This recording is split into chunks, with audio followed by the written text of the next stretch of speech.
thing. These are the laws you shall place before them. The thunder is gone. The fire has cooled. The mountain, once alive with the voice of God, is silent. And in that silence, a new kind of test begins. For generations, we've been told that faith is forged at the foot of Mount Sinai, in the awe and wonder of revelation. But what if that's only half the story? What if the real test of faith isn't at the mountain, but in the marketplace? Parashat Yitro gives us the 10 Commandments, the soaring principles of our belief. But this week, Parashat Mishpatim asks a much harder question. Now that you've heard the music, will you learn the steps? Will you actually live it? The great commentator, Rashi points out that the first word of our Tiavaleh, and these, directly connect these seemingly mundane laws to the divine fire of Sinai. It's the same God. The same holiness, just in a different setting. God knew Israel would be inspired by miracles, but the real question was, would they be faithful without them? The 10 Commandments are the headlines, the big ideas.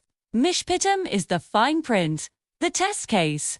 Faith isn't just about whether you believe in God, it's about whether you'll be fair when it costs you something. It's about whether your belief translates into your behavior. Let me tell you a story.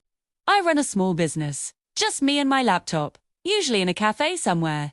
A few months ago, on a quiet Tuesday afternoon, a client paid an invoice. But they made a mistake. They overpaid me. Significantly. There was no alarm, no flashing red light, no thunder from heaven. My phone just glowed with the notification. No one would ever know. And in that moment, the Torah wasn't just a book on a shelf.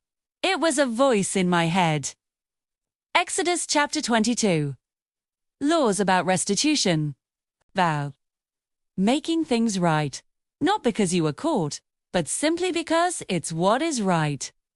My hand just hovered over my phone. The Mishnah in Tractate Bava Metzia is crystal clear. Keeping money that isn't yours is theft. Period. It doesn't matter if they have more than you. It doesn't matter if they'll never notice. Cestus, I've learned, especially from the women who teach me, begins in the private spaces. In our kitchens, our shops, our contracts, our text messages. Sinai doesn't follow us home. Our conscience does. But oh, the inner debate was real. The evil inclination, the Gemara tells us, doesn't sound evil. It sounds logical. It whispered, it's not theft. They sent it. You work so hard. You deserve a bonus. They're a huge company. They will never, ever miss this. It was like looking at two versions of myself in a window reflection, each making a compelling case.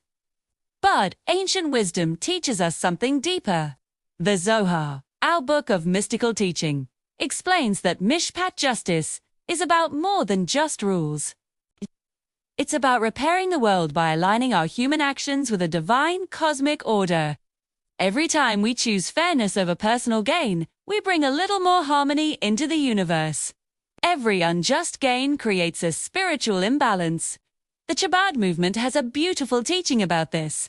Our life's work is to make a dwelling place for God in this mundane, ordinary world. Adira but Godis. God isn't looking for flawless saints performing miracles. God is looking for regular people trying to be honest when no one is watching. Our covenant faith is measured by our covenant behavior. Obedience is love made visible. So there I was, staring at my phone. My mishpatim moment. I could keep the money, and honestly, I could have used it to fund something good, something for the community. Or I could return it and feel that financial pinch a little longer. My finger hovered over the send message button. I took a breath, and I wrote to the client. I explained the overpayment. I sent the money back. The aftermath. No applause, no angels, no miracles, just a quiet, profound peace. They responded a few hours later. First shocked, then incredibly grateful. But the real reward wasn't their gratitude. It was the quiet knowledge that I had honored my side of the covenant. In Exodus, right before the revelation at Sinai, the people famously declare, Nazav and Ishma, we will do, and we will hear. We always focus on the hearing, the learning. But Mishpatim is the we will do. The action. Did I pass the test? I think so. Not because I was spiritually strong or a righteous person, but because the Torah stood in for me where the thundering mountain once stood. It was my guide in the quiet. The big lesson is this. Faith is UN-tested when God is loud and the world is watching. Faith is tested in the silence, when it's just you, a choice, and the echo of a promise you made a long time ago.